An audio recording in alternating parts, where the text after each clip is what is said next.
বোলারের সাথে খেলতেছে, তোর উইকেটটাই তো হেলে পড়ে গেল রে। তুই আর কি খেলবি?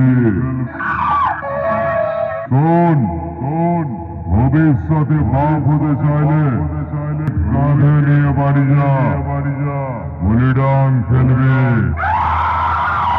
আর বেশি বাড়াবাড়ি করলে না নো বলে এমন ছয় মারবো, তোর উইকেটটা মট করে ভেঙে দেব।